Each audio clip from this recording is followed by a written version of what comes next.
আসসালামু আলাইকুম ভিউয়ার্স, কেমন আছেন? আশা করছি ভালো আছেন। আজকে যে টপিকসটা নিয়ে কথা বলবো, অবশ্যই আপনি আমার ডিসক্রিপশন দেখে বুঝে গেছেন কী নিয়ে কথা বলবো। মূলত আমি থাইল্যান্ড নিয়ে কথা বলবো। থাইল্যান্ডের কথা বলতে গেলে প্রথমে আসে নেচার, বিচ এবং রাজকীয় সব টেম্পলের কথা।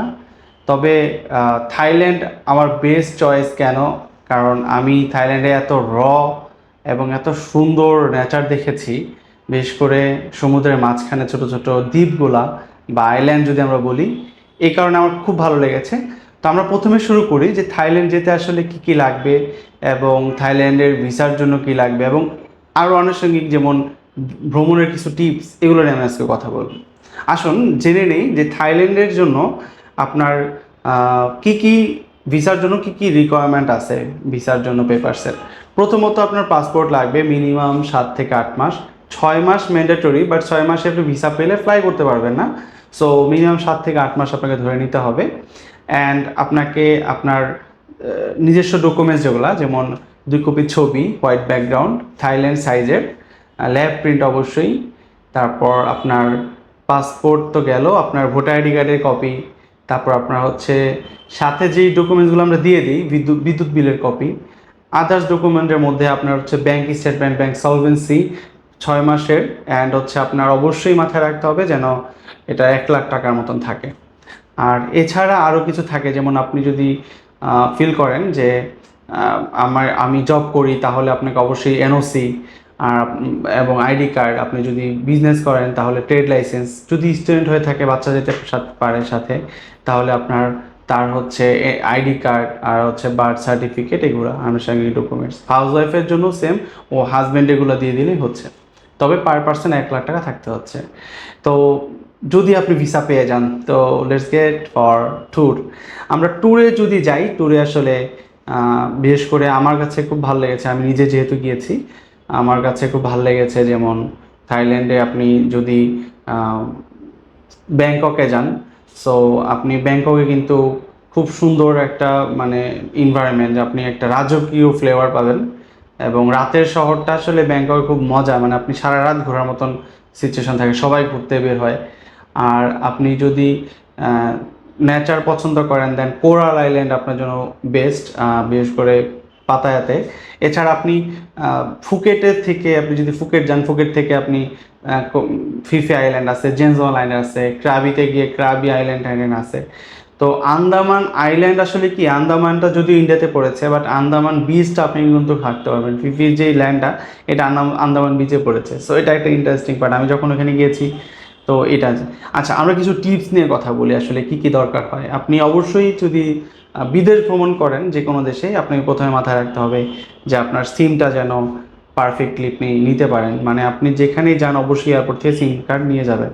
কারণ আপনি যদি নেট থাকে আর যদি আপনার মোবাইল চার্জ থাকে, দেন আপনি হারাবেন না।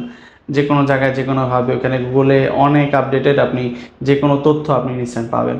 সো প্রথমে আপনাকে অবশ্যই একটা সিম নিতে হবে। সো সিমের জন্য আমি রিকমেন্ড করি ক্লুক, যে ওয়েবসাইট আছে সেটাকে আমি আমার ডিসক্রিপশনে লিঙ্ক দিয়ে দিব। ক্লুকের ওয়েবসাইটে সবচেয়ে সুবিধা হচ্ছে এখান থেকে আপনি বাংলাদেশ থেকে বসেই চুজ করতে পারবেন কোন বান্ডেলটা নেবেন, এবং আপনি পেমেন্ট করে ফেলতে পারবেন।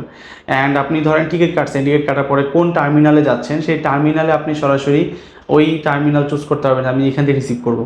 তো আপনি হয়তো ইমিগ্রেশন কমপ্লিট করে দেন হচ্ছে কাউকে জিজ্ঞেস করলেন যে আমি ক্লুকের এই কাউন্টারে যাবো, আপনি দেখিয়ে দিবে যে এই কাউন্টারে এখানে আছে, দোতলায় আছে বা তিনতলায়।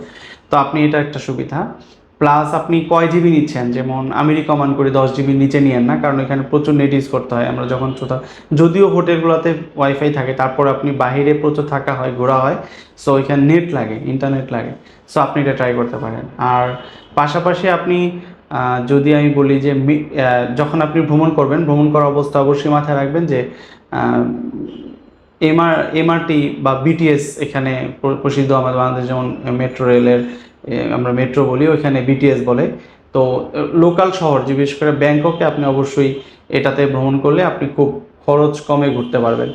আর আইদার আপনি যদি চিন্তা করেন যে না আমি আম, পাতায় আছে অথবা ফুকেট আছে, ফুকেটে কিন্তু এগুলো নাই। তবে আপনি ফুকেটে বা পাতায়াতে নিজস্ব কার, বা বিশেষ করে পাতায়াতে দরকার হয় না, ফুকেটে দরকার হয়। সো আপনি নিজে বাইক অথবা গাড়ি বুক করে নিতে পারেন বা কিনতে মানে কি বলে রেন্ট নিতে পারেন। সো এটা নিলে হয় কি আপনি সারাদিনের জন্য 1500 বাত নিল বা 1000 বাত নিল, সুন্দর আপনি নিজের মতন করে তেল ভরে ঘুরলেন। সো এটা খুবই আমি মনে করি যে বেস্ট আমার কাছে মনে হয়েছে।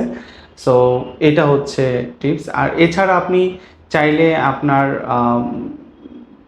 ভ্রমণের জন্য যা যা দরকার হয়, যেমন আপনি যদি বিশেষ করে থাইল্যান্ডে লোকালি ঘুরতে চান, আপনাকে অবশ্যই যেগুলো মানে ম্যান্ডেটরি মাথায় রাখতে হবে যে লোকাল স্ট্রিট ফুডগুলো খাওয়ার সময় একটু হাইজেনিক চিন্তা করে দেখবেন, কারণ একই জায়গায় ওরা অনেক পোকামাকড়ও খায়, অনেক কিছু খায়। হালাল ফুড পাওয়া যায়, ফুডের ক্ষেত্রে টেনশন নেওয়ার কিছু নেই, সব জায়গাতে একটু খুঁজলে হয়, আপনি গুগলে সার্চ দিলেও পাবেন হয়তো হালাল ফুড। বাঙালি অনেক খাবারের দোকান আছে, অ্যাভেলেবল আছে, পাতায়াতে ভরা। সো সমস্যা নেই, ফুকেটে একটু খুঁজতে হয়, ফুকেটে সব জায়গায় নেই, তবে পাওয়া যায়, অ্যাভেলেবল মোটামুটি পাওয়া যায়। আর আপনি ফ্রুটস তারপর এইসব আইটেম খুব পাওয়া যায়। হোয়াট এভার আমার যে ট্যুরটা ছিল বা আমার যেই ভিসাগুলো করেছিলাম এগুলো কিন্তু করেছিলাম চক্কর হলিডেজ থেকে। আপনি চাইলে তাদের কাছ থেকে হেল্প নিতে পারেন, আমি তাদের লিঙ্ক দিয়ে দিব। আর আমার ভিসা হতে সময় নিয়েছিল 7 দিনের মতন। আমার ট্যুর ছিল প্রায় 11 দিনের একটা ট্যুর ছিল, আমি অনেক বড় একটা ট্যুর দিয়েছিলাম। তো ভালো থাকবেন, সুস্থ থাকবেন। আমার ভিডিওটি যদি ভালো লাগে অবশ্যই শেয়ার করবেন, লাইক করবেন, সাবস্ক্রাইব করবেন। আর এরপরে কী নিয়ে ভিডিও চান সেটা আমাকে কমেন্ট করে জানাতে পারেন। যদি কোনো তথ্য দরকার হয় জানার, আমাকে কমেন্ট করতে পারেন, আমি রিপ্লাই দেওয়ার চেষ্টা করব। সালাম আলাইকুম।